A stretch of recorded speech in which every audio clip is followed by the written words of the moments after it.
Thank you for having me over to your ministry to do this clarification presentation on Motor Life and our launch of our equity release and specifically our launch event to be held sometime in the next 1 month or so. My name is Solan, and just by way of background, I'm a business school graduate. I graduated from Imperial College Business School. I was top of my class there, and I subsequently worked for 5 years in Kazana and Usaha Tegas in corporate finance. And I've worked in many other fields, and most recently, I was working in a listed tech company where I developed an e-procurement product for it. And for the last 6.5 years, I've been engaged in this endeavor, which is to introduce equity release to Malaysia. And I shall go on to explain what equity release is shortly.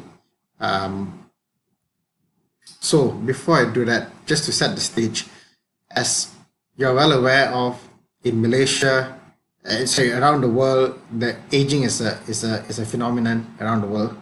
And if you look at this graph here, this is the global population above 65 as a percentage of the overall population. And as you can see, globally, there's trend of aging. And this trend started in the West. And as you can see, it's predominantly in Western countries that you have significant aging populations.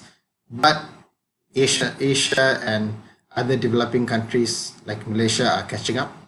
So if you look at home equity, so this, in response to this aging, pension systems have come under a lot of pressure, and these countries have searched for alternative solutions to deal with this problem. And one clue that they had was that if you look at the elderly people in this graph in European countries, you can see that about 70% of all their wealth, seniors' wealth, is concentrated in their house. It's typically their only asset, and they have a lot of wealth tied up in it. So how do you free up, unlock some of this value of this house? So if you look, just to give you an example closer to home, if you look at Australia, people build up their assets over their entire life, and then by the time they hit 60 or so, it flattens out, and then they start to draw down on it. But if you look at their income, it's actually drops very low in their retirement years, and because of that, they tend to be asset rich, owning a house, but income poor. And these are people who need our product. And so in 1965 in the UK, an organization called Hutch Bank launched an equity release product called a home reversion plan, which is what our product is. And if you look now, it is completely mushroomed in the UK. There are 200 products, and equity release is now available all throughout the developed world in countries like Australia, in US, in Canada, all throughout Europe, even in some East Asian countries. And in UK in 2018, £4 billion of cash was freed just through equity release alone. So it's a huge industry, time tested.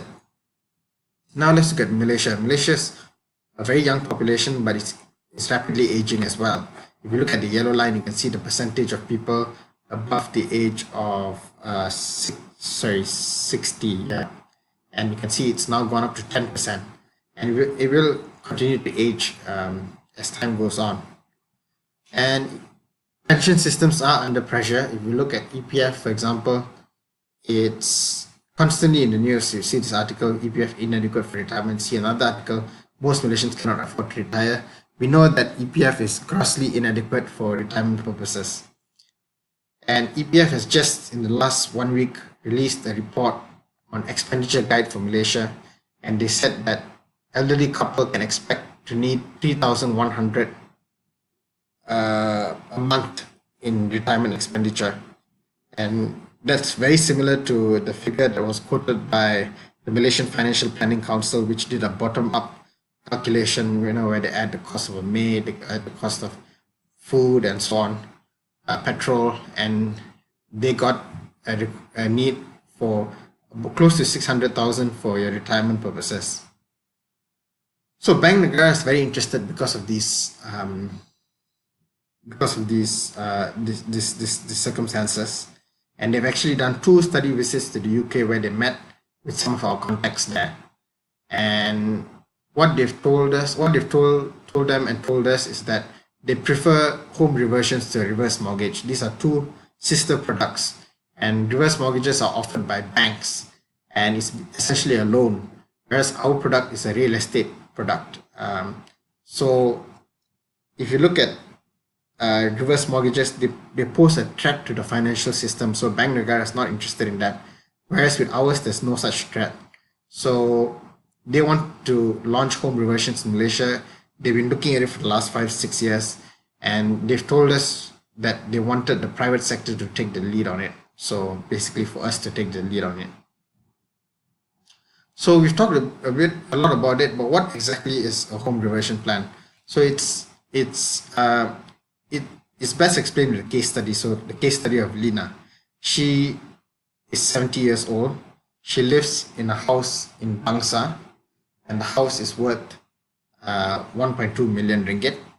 So she is short of cash. She's broke, and she spent her EPF. She was a secretary when she was younger, and she didn't have much in EPF, and she spent it. So she lives in a $1.2 million house in Bangsa. It's a terrace house. She's living there alone. Her children have moved out. She's now dependent on her children for money for her retirement purposes. How it works, how the scheme works is an investor. So in this case, I put an icon there for an insurance company, which in the UK love this sort of assets. The investor will buy her house from her, but they won't give her 1.2 million. They'll give her, say, 500,000 ringgit. And for this 500,000 ringgit, the reason they're paying a steep discount on the property is that they're also entering into a lifetime lease. So if she's 70 years old, she might live until 87, 88. So for those 17 plus years, the investor will not be able to use the property. They will not be able to collect rent on it. They will not be able to use it. So they have to be compensated for that loss. And there is actual calculation at the back of all of this. And they get a discount of 60% on the house. Lina's reality doesn't change. She gets 500,000 ringgit in cash. She continues to live in a house until she passes away. The only thing that changes is her kids don't get the house. It doesn't form part of her inheritance anymore. So that's the property. That's the product.